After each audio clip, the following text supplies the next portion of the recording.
it's just as a matter of fact in the culture, Silicon Valley has gotten mindfulness and loves it and is now it's a very it's just so boosterish on it, and there's a potential downside to that too, because I think if you view meditation in general or mindfulness in particular as just another tool in your toolkit to kind of optimize your life, you can actually lose sight of what a profound thing it is. And it's not just like an executive stress ball, although you can engage it that way, and that's all to the good. If it's reducing your stress, well then good. But it's actually much more of a powerful technology than that. And what is so powerful about it for you? What do you think beyond the scratching the surface level? Like, I'm going to reduce my stress, or I'm going to go to bed, and like everybody's looking at sleep and reducing stress. Right.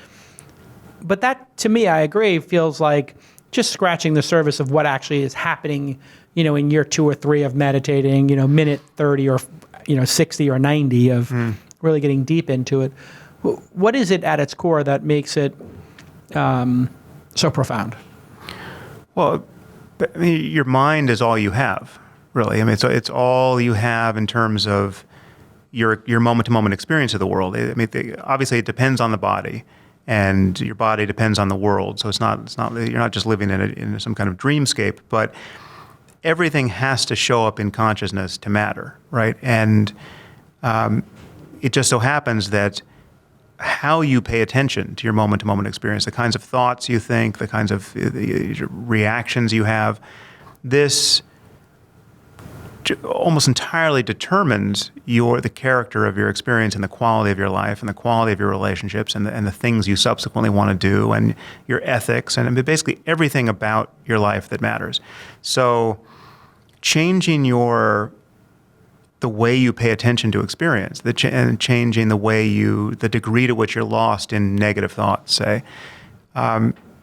that's in many cases as good as changing the world. So you can walk through life trying to figure out how to get all the people you interact with to behave in a way that you no longer find annoying, right? Or you can actually change your response to people who would otherwise be annoying, right. And that the first is an impossible task. The second is actually within your power to do, and meditation is actually the most powerful lever I've found to do that. Being able to understand how you think, why you're thinking, and why you're reacting to situations the way you are.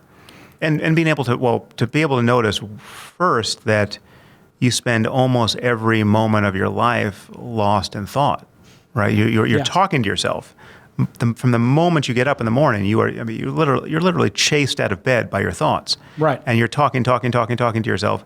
And for most people, this is just white noise. It kind of comes up on them, and they're not aware that they are moment to moment being kind of carried forward in their lives as the next thought, whatever that thought is. And if it's a thought of the anxiety or self-doubt or frustration or depression, whatever, you are completely hostage to the character of your thought until you recognize that thoughts are just part of the contents of consciousness. They're just arising and passing away. And when you can recognize that, and again, this recognition is really, it is what you're doing when you're learning to be mindful or when you're learning to meditate. You are learning to notice what you're noticing in each moment, free of being lost in thought. And so, those moments, thoughts themselves become other things you can notice. You can hear sounds, you can feel sensations, you can feel emotions arise,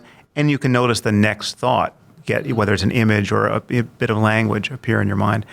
And it takes some doing to get there. It takes some level of training and in concentration to be able to notice thoughts as they arise. But once you can, you begin to see that the mechanics of your own unhappiness are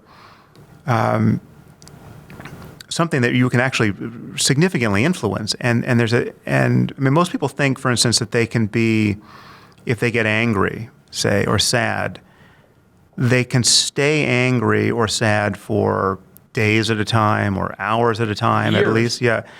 But you actually, when you see how thoughts arise and pass away, and how thoughts kindle, various emotional reactions, and the physiology of an emotion, let's say like anger, it has a certain half-life. But if you are not continually resurrecting it by thinking of all the reasons why you should be angry, right? Or replaying the conversation in your mind that's making you angry, it dissipates very, very quickly.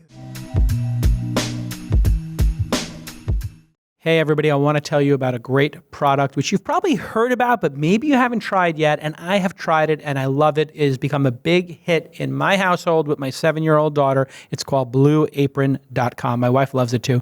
Go to blueapron.com/twist and you'll get your first 3 meals free with free shipping. It is an incredible experience. You get a box.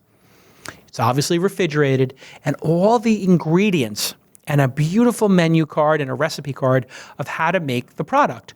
So I've always wanted to make pizza at home. I've never done it. I mean, I made English muffin pizzas. This is what we call Irish pizza when you're growing up in Brooklyn.